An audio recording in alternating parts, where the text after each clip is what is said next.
The Batman is an interesting film to discuss since it's kind of already disadvantaged by people wanting to compare it to one of, if not the best superhero trilogy ever made. However, the best compliment I can give to this film is that I think it does enough differently to solidify itself as one of the best stories in Batman's cinematic history. The Batman doesn't feel like a knockoff of the Nolan films, or shall we say an Amazing Spider-Man to Raimi's Spider-Man 1. It has its own distinct horror type of style that's more akin to something like Seven or Zodiac. To me, the best character in this movie isn't a person, it's actually the city of Gotham. The world building on display here is probably one of the best things about the movie. With all the characters and history you learn about this version of Gotham, it really makes the city feel lived in and like an unrealistically terrible place. Again, like the unnamed city in Seven. I also love the fact that the story begins on Halloween. With all the costumed criminals running around, it reminded me of the ending scene in Joker, but spanned out into a whole movie. In general, this film has a really strong visual aesthetic. It might actually be one of the best looking comic book films ever made. A lot of times with even some of the best Marvel movies, the visuals are always a big disappointment for me, so I'm glad to see such care put into every shot.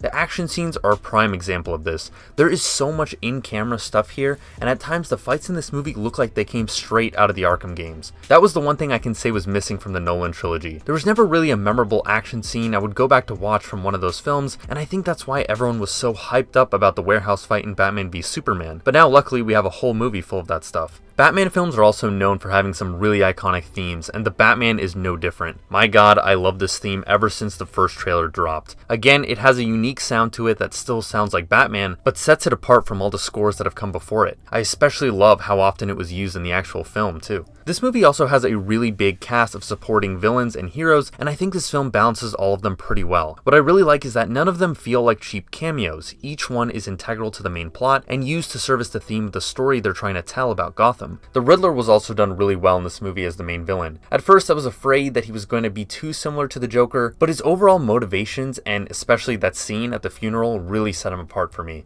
As a big Saw fan, that might have been the best Saw trap I've seen since 2009's Saw 6. He may have been a little too eccentric at times, which did feel a little too Joker for my liking, but overall I enjoyed Paul Dano's performance. I'm really hoping we get someone like Dr. Freeze for the sequel though, to kind of get away from this Joker archetype comparison. So yeah, I've been praising the hell out of this movie, but I do have one major gripe that I know some people will disagree with, and that is that I don't think the actual Batman character in this movie is super compelling. While in previous movies we've seen the Bruce Wayne and Batman sides of this character, here it mainly feels like he's only Batman all the time, even when he's out of the suit. But it goes further than that because I feel like I could never get a handle on who this guy was behind the mask and what exactly was going on in his head. We do get some narration from Batman at the beginning and ends of this film, but I was looking for a little more than that during the actual story. Usually Batman's feelings come out more when he talks to Alfred, but Alfred gets very little screen time in this movie. The film's runtime is way more concerned with solving the actual mystery that's going on. Honestly, getting into the psyche of Bruce Wayne is something even Lego Batman did better in my opinion, which I keep telling people is a slept-on Batman movie. This is a gripe that honestly really hurt the film for me, and although I love all the supporting characters and what they did to build the world around this new version of Gotham,